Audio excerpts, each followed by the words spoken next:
stage, the Legacy President, John Kabugawa.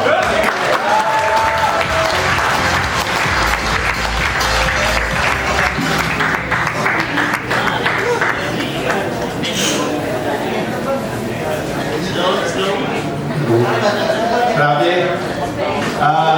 Hindi ko alam kung kinikilabutan ako kanina. So, kayo na lang po talaga nag-sink in sa akin na magpipresidente na talaga. So, magandang gabi po sa inyo lahat. So, protocol observed. Unahin ko na po ang aking legacy Governor Ryan Garay. Aming mga governor, si past District Governor Sam Pagdilaw, si past District Governor Chito Borromeo, si past District Governor Danny Fausto, immediate past District Governor Milos Gustinario, and Governor Doc Egay is my guy. Okay. Sa lahat po ng incoming district officers, sa mga Unite for Good presidents na present, sa legacy presidents, and sa lahat po ng members of the Rotary Club of New Manila East, magandang gabi. Standing here tonight, as I accept this new role and responsibility, my heart is filled with gratitude and humility. Truth be told, I never even dreamed of becoming a president of any organization. But here I am today, standing before you, holding this gavel, not because of my own strength or capability alone, but because of your trust, your belief, and your continuous support. Because of all of you, I have the courage to take on this duty, and I promise that I will try my very best to serve this club and live up to the confidence that they have placed in me.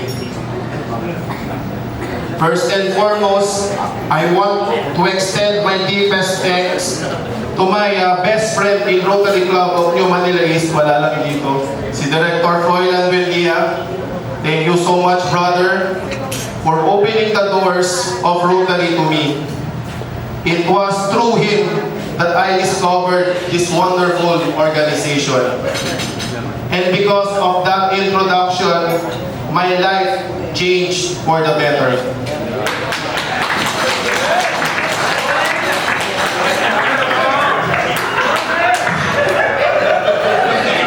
You were the first bridge that led me here, and I will be grateful for that.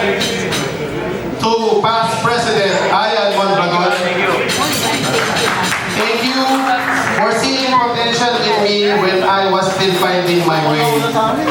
Thank you for believing in my capabilities and including me as part of your board of directors during your Rotary year. So si Atty. Ian po, second year ko pa lang, incoming second year, pinagkatiwalaan niya na po kagad ako.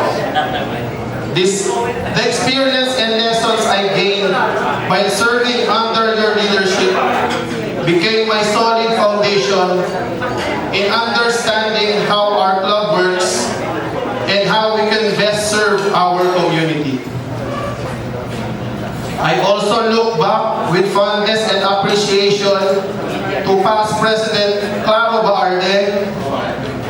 During your term, you gave me my very first recognition when you awarded me as the RCNME Rotarian of the Year. Maraming salamat. That award did not just sit on my shelf. It served as my motivation and proof that my efforts were seen and valued. Thank you for that early encouragement that pushed me to do more and be better.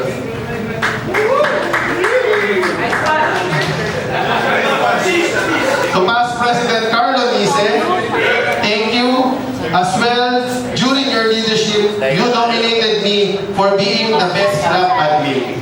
Though hindi tayo pinansin,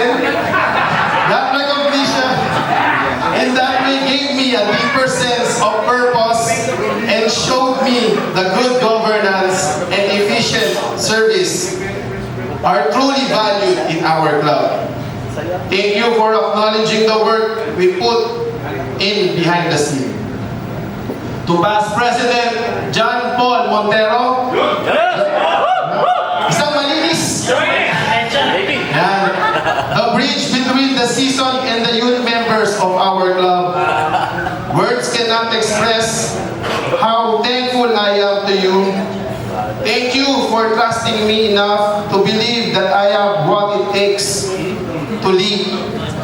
Thank you for having the confidence to nominate me and be the next in line to become president. That decision was a big leap of faith, and I carry that trust with me as I take on this responsibility today. To past President Marlon Manyaon, siya po talaga yung may kasalanan, ba't naman namatayo dito?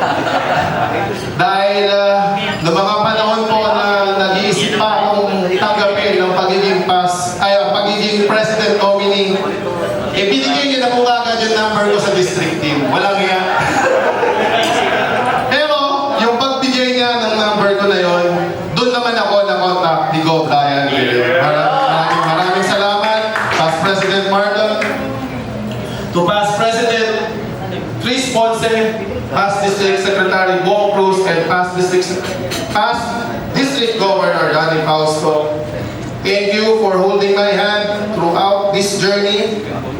Thank you for patiently walking me through everything I need to know, explaining all the things I need to do, and guiding me step by step so I could be fully prepared and ready to take on the role of president. Your wisdom and willingness to share your knowledge made this heavy responsibility feel lighter and more achievable. To the Lides Magam, also known as the Youth Brigade of our club, you are the energy, the creativity, and the future of our club. Thank you for your passion, your hard work, and for always bringing life and enthusiasm to every project, meeting, and activity. Working alongside with you makes serving enjoyable. To all the past presidents of Rotary Club of New Manila East, I say thank you from the bottom of my heart. Thank you for your constant guidance and for sharing your wisdom and experience. Whenever I have questions, whenever I am confused or unsure about decisions or protocols, you are always there to enlighten me, to explain things clearly, and to point me toward the right path. Your leadership does not end when your term finishes. It continues through advice and support you give to those who come after you.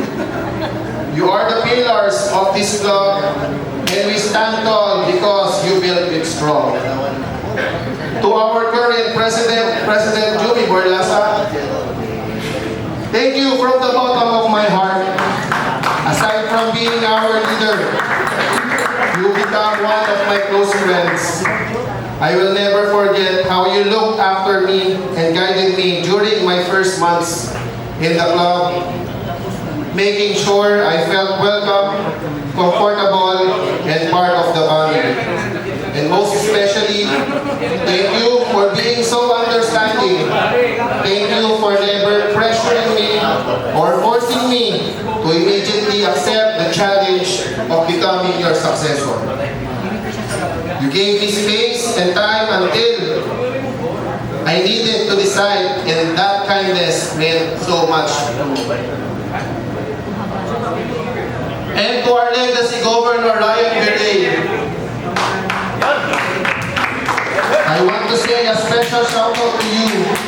It was your call that truly changed my mind and my heart about accepting this position.